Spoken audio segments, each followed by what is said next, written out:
नमस्कार दर्शक बंधु मु प्रदीप आपण मानक स्वागत करुच्ची आज आउ एक नुआ भिडियो तो देखंतु आज आपण मानक पई पुणी एक नुआ खुशीर खबर जहाँकि राज्य सरकार तरफ कालिया योजना को नहीं आसी जाइए एक नुआ अपडेट जहाँकि कालिया योजनार जहाँकि आमर अवधि राज्य सरकार तरफ 3 वर्ष वृद्धि करा जाइए।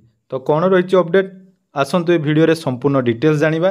ता पूर्व चैनल को प्रथम थर विजिट करथिले वीडियो को लाइक करेंगे, चैनल को सब्सक्राइब करेंगे और पाखरे थिबा बेल आइकन को क्लिक करी आगो को आम चैनल माध्यम नुआ नुआ अपडेट पाई परिबे। तो देखंतु जहाँकि राज्य सरकार योजना पर योजना आपण मानक पई पुणी थरे आरंभ कले एही नुआ योजना।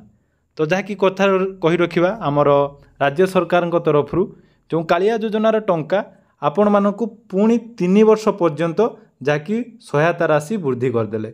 तो 2019 मसीहा ठारू जो कालिया योजनार आपण मानक टंका प्रदान करा जाउतिला तो सही टंकार परिमाण को राज्य सरकार पुणी थरे 3 वर्ष को वृद्धि कर दैछंती। तो देखंतु जहाँकि पेपर माध्यम आज देखंतु आजिर समय 22 फेब्रुआरी रे जो पेपर माध्यम आपण मानक पई सूचना आसीची 7:57 समय रे। तो मु संगे संगे आपण मानक पई भिडियोटी बनै देली। राज्य कैबिनेट बैठक रे 13टी विभागर 16 प्रस्ताव उपरे बाजिला मोहर। तो देखंतु आज संध्यारे जो राज्य कैबिनेट बैठक होइतिला सेथिरे कालिया योजना को नहीं जहाँकि खुशी खबर आसी जाइए। तो कालिया जीविकार आय वृद्धि पाई अर्थराशि व्यवस्था करिसेंती राज्य सरकार।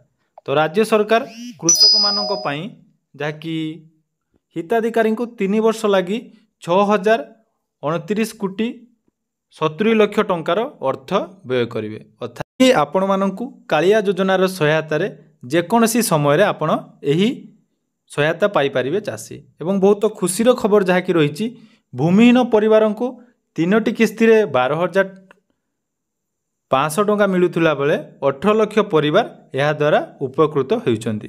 सेपरि कालिया योजना 2,000 टंकार अतिरिक्त सहायता आपण माने पाइबा पई जाउछंती। तो राज्य सरकार तरफ जहाँकि कालिया योजना परवर्ती किस्ती आपण मानकु 3 वर्ष पाई मध्य मिलिबो। अर्थात आपण को 2,000 टंका हिसाब से आपण को वर्तमान 3 किस्ती रे टंका प्रदान करा जिवो। जहाँ भी हो राज्य सरकार तरफ निर्वाचन पूर्वर पुणी एक खुशीर खबर आपण मानक पई आसी जाइए। तो यह थिला आजिर छोट अपडेट। वीडियोटी भल लागिथिले वीडियो को लाइक करेंगे, चैनल को सब्सक्राइब करेंगे और आपण मानक साथी एवं परिवार वर्ग सहित वीडियो को शेयर करने जमार भूलिबेनी। धन्यवाद।